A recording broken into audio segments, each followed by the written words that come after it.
IPL মানেই উত্তেজনা, আর সেই উত্তেজনার কেন্দ্রে যদি থাকে এক নাম মহেন্দ্র সিং ধোনি, তাহলে প্রশ্নটা একেবারেই স্বাভাবিক।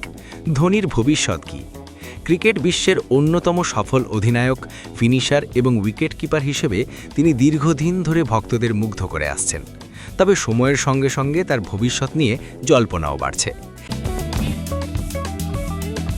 এবার সেই আলোচনায় নতুন মাত্রা যোগ করেছেন তার সাবেক সতীর্থ রবিন উত্থাপা।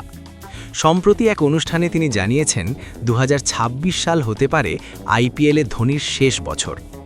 ধোনি মানেই চেন্নাই সুপার কিংস, এই সম্পর্ক যেন এক অবিচ্ছেদ্য বন্ধন। যদিও তিনি আগেই অধিনায়কত্ব ছেড়েছেন, তবুও দলের আসল চালিকা শক্তি এখনও তিনি।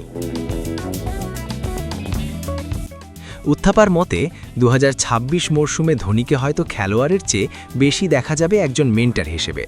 তিনি আরও বলেন, ধোনি ব্যাটিং অর্ডারের নিচের দিকে নেমে আসতে পারেন, 7 নম্বরের বদলে 8 নম্বরে খেলতে দেখা যেতে পারে তাকে। এতে বোঝা যায় তিনি ধীরে ধীরে নিজেকে গুটিয়ে নিয়ে দলের ভবিষ্যৎ গড়ে তুলতে কাজ করছেন। এদিকে চেন্নাইয়ের ভবিষ্যৎ নেতৃত্ব নিয়েও আলোচনা কম নয়।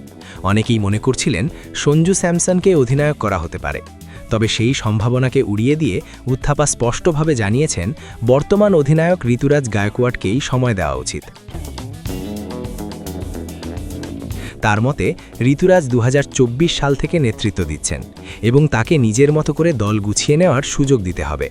ধোনির ছায়া থেকে বেরিয়ে এসে তিনি কিভাবে দলকে এগিয়ে নিয়ে যেতে পারেন, সেটি এখন দেখার বিষয়। 2025 মরশুমেও ধোনি তার দক্ষতার প্রমাণ দিয়েছেন।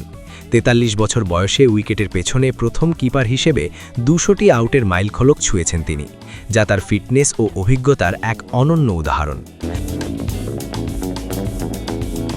তবুও বাস্তবতা মেনে নিয়ে ধোনি এখন ভবিষ্যতের দিকে তাকাচ্ছেন, নতুন প্রজন্মকে সুযোগ করে দিতে এবং দলকে আরও শক্ত ভিত্তির ওপর দাঁড় করাতে তিনি ধীরে ধীরে নিজেকে সরিয়ে নেওয়ার পরিকল্পনা করছেন। সবকিছু মিলিয়ে ভক্তদের মনে এখন একটাই প্রশ্ন ঘুরপাক খাচ্ছে, 2026 সালেই কি শেষবারের মতো হলুদ জার্সিতে দেখা যাবে মাহিকে, নাকি আবারও সবাইকে চমকে দিয়ে আরও একটি মরশুম খেলবেন তিনি? উত্তরটা সময় দেবে। তবে এটুকু নিশ্চিত, আইপিএল ইতিহাসে মহেন্দ্র সিং ধোনি নামটি চিরকালই এক আলাদা আবেগ।